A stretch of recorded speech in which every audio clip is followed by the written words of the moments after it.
Hi friends, നമ്മൾ ഇന്ന് നോക്കുന്നത് SCRT ചാപ്റ്റർ വൈസ് ക്ലാസ്സിൽ 6ാം ക്ലാസ്സിലെ സോഷ്യൽ സയൻസിൽ 4ാമത്തെ ചാപ്റ്ററാണ് ഉൽപാദന പ്രക്രിയയിലൂടെ. ഓക്കെ, നമുക്ക് ക്ലാസ്സിലേക്ക് പോവാം. നോക്കിക്കേ, പാഠഭാഗത്തേക്കുള്ളൊരു എൻട്രി ആയിട്ടാണ് ഈ ഒരു ഭാഗം പറഞ്ഞേക്കുന്നത്. നമുക്ക് എന്താണെന്നൊന്ന് നോക്കാമേ.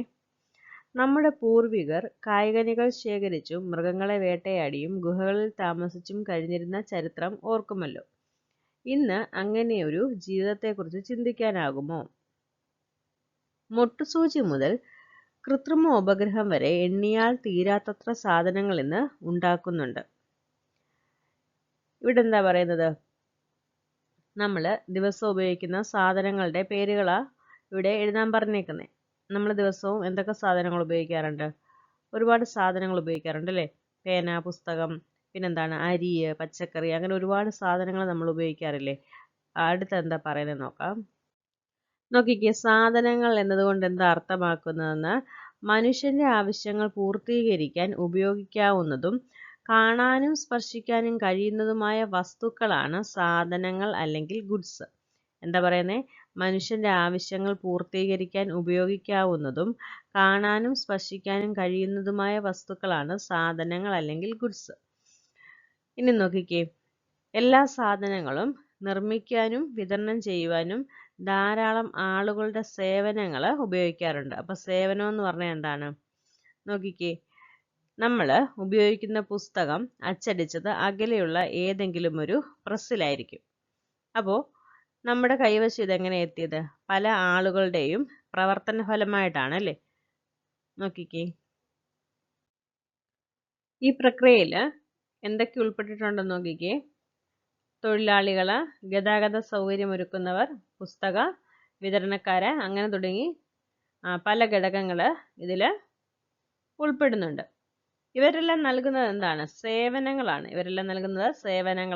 സേവനങ്ങൾ പലപ്പോഴും കാണുവാനോ സ്പർശിക്കുവാനോ കഴിയില്ല, മറിച്ച് അനുഭവിച്ച് അറിയാം. എന്താണ്? സേവനങ്ങൾ പലപ്പോഴും കാണുവാനോ സ്പർശിക്കുവാനോ കഴിയില്ല, എന്നാൽ നമുക്കത് അനുഭവിച്ചറിയാനായിട്ട് സാധിക്കും. അധ്യാപനം ഒരു സേവനമാണ്.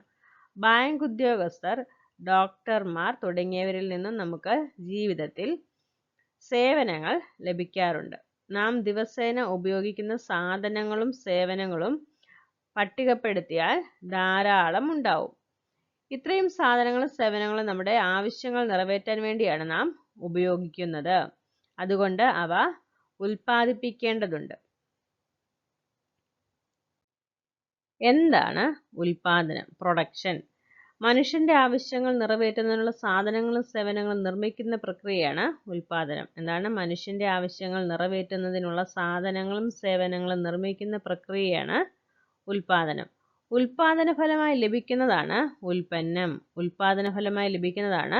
ഉൽപ്പന്നം അല്ലെങ്കിൽ പ്രൊഡക്റ്റ്. നെല്ല് എന്ന ഉൽപ്പന്നം രൂപപ്പെടുന്ന വിവിധ ഘട്ടങ്ങളാണ് താഴെ കാണിച്ചിട്ടുള്ളത്. നോക്കിക്കേ, അടുത്ത സ്ലൈഡിൽ അതിന്റെ ചിത്രം കാണിച്ചിട്ടുണ്ട്. നമുക്ക് ഓരോന്നായിട്ട് നോക്കാം. നിലം ഒരുക്കൽ, വിത്ത് വിതയ്ക്കൽ അല്ലെങ്കിൽ ഞാർനടിയിൽ, കളപറിക്കൽ, വളം വിതറൽ, കൊയ്ത്ത്, കറ്റമെതിക്കൽ, നെല്ല് ശേഖരിക്കൽ. കണ്ടോ? ഇവിടെ ചിത്രം കാണിച്ചിട്ടുണ്ട്. കണ്ടോ? നിലമുഴുന്നത്, കള പറിക്കുന്നുണ്ട്, ഞാറ് നടുന്നത്, വളമിടുന്നുണ്ട്, പിന്നെന്താണ്, കൊയ്ത്ത്, കറ്റമെതിക്കല്, നെല്ല് ശേഖരിക്കല്. അപ്പോൾ ചില ചിത്രങ്ങൾ ഇവിടെ കാണിച്ചിട്ടുണ്ട്. ഇവിടെ നെല്ലുൽപാദനം എന്ന പ്രക്രിയയിൽ ഏതെല്ലാം ഘടകങ്ങളുടെ പങ്കാളിത്തമുണ്ട്? തൊഴിലാളികളുണ്ട്, പ്രകൃതി വിഭവങ്ങളുണ്ട്, മനുഷ്യനിർമ്മിത വസ്തുക്കളുണ്ട്.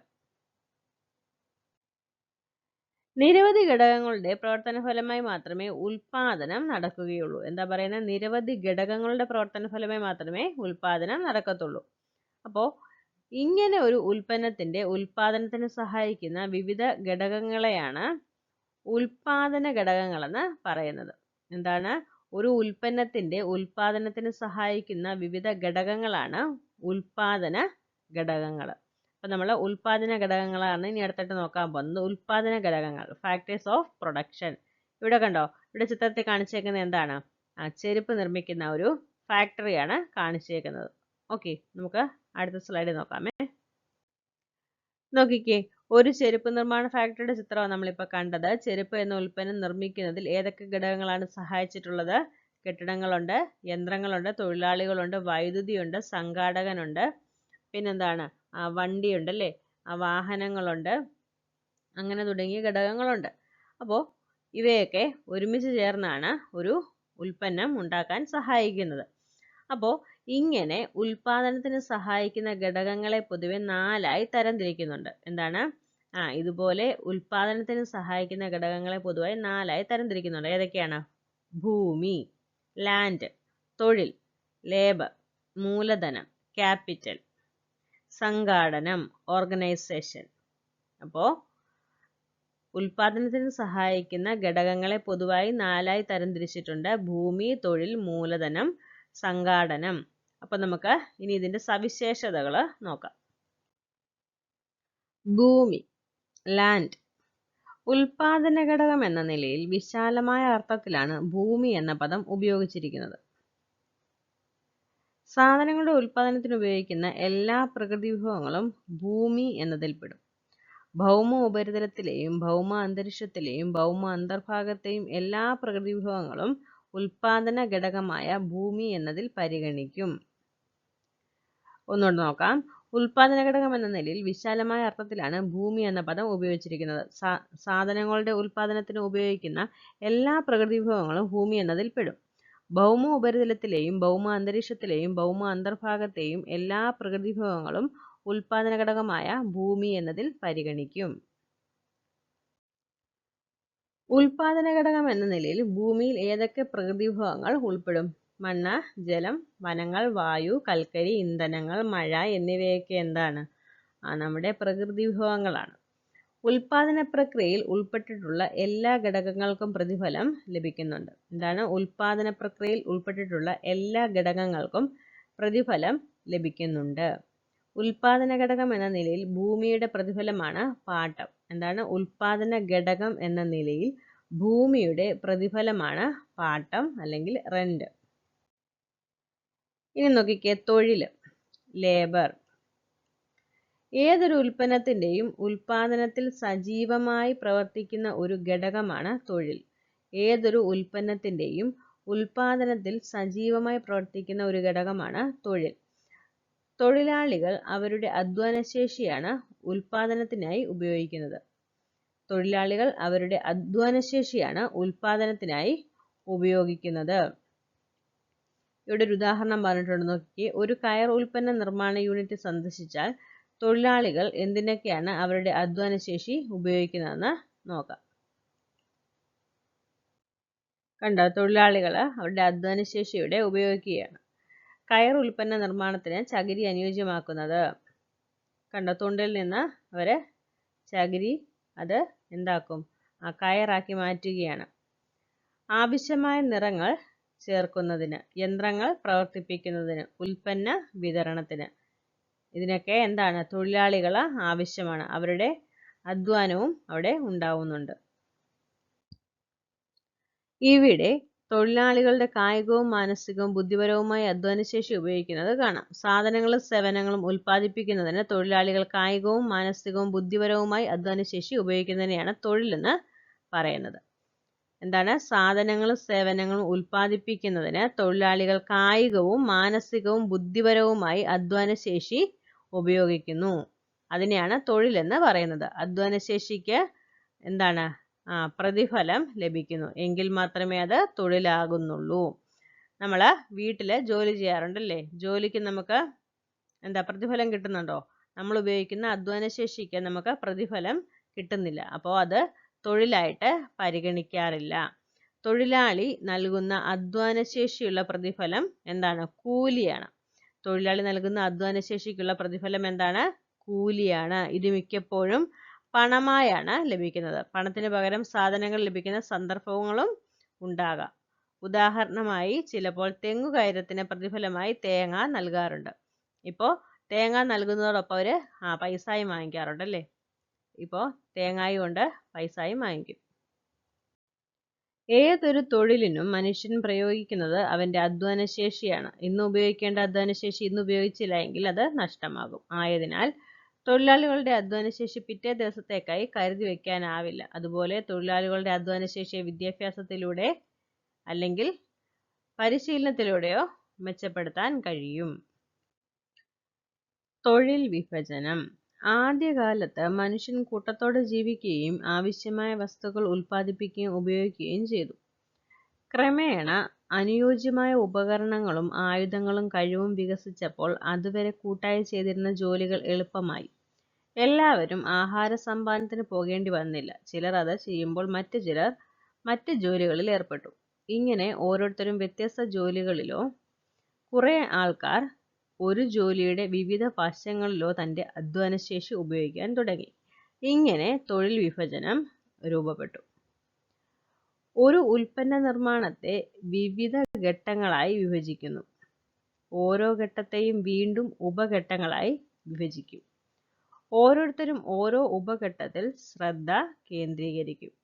ഓരോ ഉപഘട്ടത്തിലും പൂർത്തിയാക്കുന്നവ ചേർത്ത് ഉൽപ്പന്നം നിർമ്മിക്കുന്നു. മൂലധനം, ക്യാപിറ്റൽ. ഒരു ഉൽപ്പന്നം ഉൽപ്പാദിപ്പിക്കുന്നതിനും ഉൽപ്പാദനത്തിനാവശ്യമായ അടിസ്ഥാന സൗകര്യങ്ങൾ ഒരുക്കുന്നതിനും ആവശ്യമായ ഒന്നാണ് മൂലധനം. ഒരു ഉൽപ്പന്നം ഉൽപ്പാദിപ്പിക്കുന്നതിന് ഫാക്ടറി സ്ഥാപിക്കുക, യന്ത്രങ്ങൾ വാങ്ങുക, തൊഴിലാളികൾക്ക് വേതനം നൽകുക, ഉൽപ്പന്ന നിർമ്മാണത്തിന് ആവശ്യമായ അസംസ്കൃത വസ്തുക്കൾ വാങ്ങുക തുടങ്ങി വിവിധ ആവശ്യങ്ങൾക്ക് മൂലധനം ആവശ്യമാണ്. ഉൽപ്പാദനത്തിന് ഉപയോഗിക്കുന്നതും കാണാനും സ്പർശിക്കാനും കഴിയുന്നതുമായ മനുഷ്യനിർമ്മിതമായ വസ്തുക്കൾ മൂലധനം എന്നറിയപ്പെടുന്നു. ഉൽപ്പാദനത്തിന് ഉപയോഗിക്കുന്നതും കാണാനും സ്പർശിക്കാനും കഴിയുന്നതുമായ മനുഷ്യനിർമ്മിത വസ്തുക്കൾ മൂലധനം എന്നറിയപ്പെടുന്നു. ഉൽപ്പാദന പ്രവർത്തനത്തിൽ ഉപയോഗിക്കാൻ കഴിയുന്ന യന്ത്രങ്ങൾ, വാഹനങ്ങൾ, കമ്പ്യൂട്ടറുകൾ തുടങ്ങിയവ മൂലധനത്തിൽ ഉൾപ്പെടും. വിജ്ഞാന മൂലധനം. നാം ഇന്ന് ജീവിക്കുന്നത് വിജ്ഞാന സമൂഹത്തിലാണ്. വിവരസാങ്കേതിക വിദ്യയും വിജ്ഞാനവും ഉൽപ്പാദനത്തിൽ കാര്യമായ പങ്കാണ് വഹിക്കുന്നത്. വിജ്ഞാന മൂലധനം ആർജിക്കാനുള്ള ശ്രമമാണ് ഇന്ന് ലോകവ്യാപകമായി നടക്കുന്നത്. ഓക്കെ, മൂലധനത്തിന്റെ സവിശേഷതകൾ. മൂലധനം മറ്റ് എല്ലാ ഉൽപ്പാദന ഘടകങ്ങളെയും സഹായിക്കുന്നു.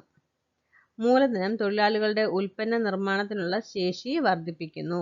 മൂലധനം ചലനാത്മകമാണ്. എല്ലാ ഉൽപ്പാദന ഘടകങ്ങളെപ്പോലെ മൂലധനത്തിനും പ്രതിഫലം ലഭിക്കുന്നുണ്ട്. മൂലധനത്തിനുള്ള പ്രതിഫലം പലിശയാണ്.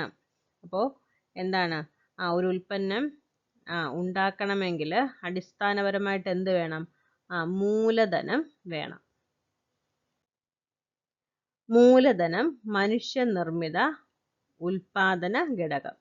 ഭൗതിക മൂലധനമുണ്ട്, സ്ഥിര മൂലധനമുണ്ട്, പ്രവർത്തന മൂലധനമുണ്ട്, പണ മൂലധനമുണ്ട്. നോക്കിക്കേ, ഭൗതിക മൂലധനം, ഫിസിക്കൽ ക്യാപിറ്റൽ. ഉൽപാദനത്തിന് ഉപയോഗിക്കുന്ന കാണാനും തൊടാനും കഴിയുന്ന മനുഷ്യനിർമ്മിത വസ്തുക്കളാണ് ഭൗതിക മൂലധനമെന്ന് പറയുന്നത്. അതിന് ഉദാഹരണമാണ് യന്ത്രങ്ങൾ, ഫാക്ടറികൾ, കമ്പ്യൂട്ടറുകൾ.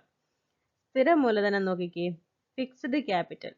ഉൽപാദന പ്രവർത്തനത്തിൽ തുടർച്ചയായി ഉപയോഗപ്പെടുത്താൻ കഴിയുന്ന ഭൗതിക മൂലധനമാണ് സ്ഥിര മൂലധനം. വൈദ്യുതി, വാഹനം, റെയിൽവേ. പ്രവർത്തന മൂലധനം അസംസ്കൃത വസ്തുക്കൾ, ഉൽപ്പന്നങ്ങളുടെ സ്റ്റോക്ക് തുടങ്ങിയവ. ദൈനംദിന ചെലവുകൾക്ക് ഉള്ള പണം ഇതിൽ ഉൾപ്പെടും.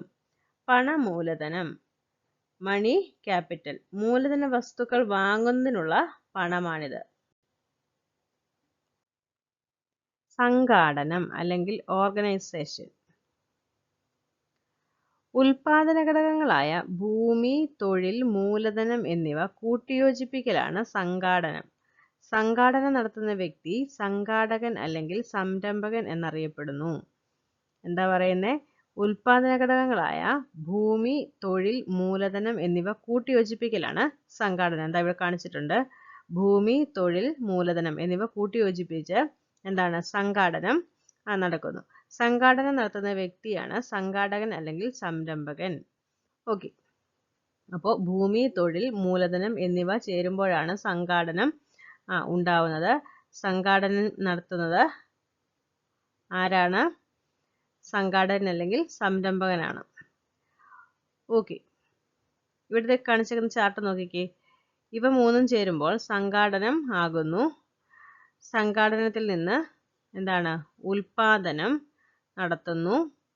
ഉൽപാദനം നടത്തി ഉൽപ്പന്നം ഉണ്ടാകുന്നു. ഒരു ഉൽപാദന ഘടകം എന്ന നിലയിൽ സംഘാടനത്തിനുള്ള പ്രതിഫലം ലാഭമാണ്. ഒരു ഉൽപാദന ഘടകം എന്ന നിലയിൽ സംഘാടനത്തിനുള്ള പ്രതിഫലം എന്താണ്? ലാഭമാണ്. ഉൽപാദന ഘടകങ്ങൾ ഒത്തുചേർന്ന് പ്രവർത്തിക്കുമ്പോൾ ഉൽപാദനവും അതുവഴി ഉൽപ്പന്നവും രൂപപ്പെടും. വ്യക്തികളുടെ ആവശ്യ പൂർത്തീകരണത്തിന് ഉൽപ്പന്നങ്ങൾ അനിവാര്യമാകുന്നതിനാൽ ഉൽപാദനം എന്ന പ്രക്രിയ നിരന്തരമാകുന്നു. ഉൽപാദനം എന്നത് ഒരു സാമ്പത്തിക പ്രവർത്തനവും നിരന്തരമായി തുടരുന്ന ഒരു പ്രക്രിയയുമാണ്. എന്താണ്? ഉൽപാദനം എന്നത് ഒരു സാമ്പത്തിക പ്രവർത്തനവും നിരന്തരമായി തുടരുന്ന ഒരു പ്രക്രിയയുമാണ്. സാമ്പത്തിക പ്രവർത്തനങ്ങളുടെ ചാക്രിക പ്രവാഹം. സാമ്പത്തിക പ്രവർത്തനങ്ങളുടെ ഗതി സൂചിപ്പിക്കുന്ന ചിത്രമാണ് ഇവിടെ കാണിച്ചേക്കുന്നത്. നോക്കിക്കേ, ഇവിടെ ഉൽപ്പന്നങ്ങൾ ഉൽപ്പാദിപ്പിക്കുന്നത് ഉൽപാദന യൂണിറ്റും ഉൽപ്പാദിപ്പിക്കുന്ന ഉൽപ്പന്നങ്ങൾ ഉപയോഗിക്കുന്നത് ആരാണ്? ഗാർഹിക യൂണിറ്റുമാണ്. ഉൽപ്പന്നങ്ങൾ ഉൽപ്പാദിപ്പിക്കുന്നത് ആരാണ്? ഉൽപാദന യൂണിറ്റ് ആണ്. ഉൽപ്പാദിപ്പിക്കുന്ന ഉൽപ്പന്നങ്ങൾ ഉപയോഗിക്കുന്നത് ആരാണ്? ഗാർഹിക യൂണിറ്റ് ആണ്. മനുഷ്യൻ ആവശ്യപൂർത്തീകരണത്തിനാണ് ഉൽപ്പന്നങ്ങൾ ഉപയോഗിക്കുന്നത്. ശരിയല്ലേ? മനുഷ്യൻ ആവശ്യപൂർത്തീകരണത്തിനാണ് ഉൽപ്പന്നങ്ങൾ ഉപയോഗിക്കുന്നത്. ഇനി നോക്കിക്കേ, ഈ ചിത്രം ഒന്ന് നോക്കിക്കേ. ഇവിടെ എന്താ പറയുന്നത്? ഇവിടെ ഗാർഹിക യൂണിറ്റും ഉൽപാദന യൂണിറ്റും അടയാളപ്പെടുത്തിയിട്ടുണ്ട്.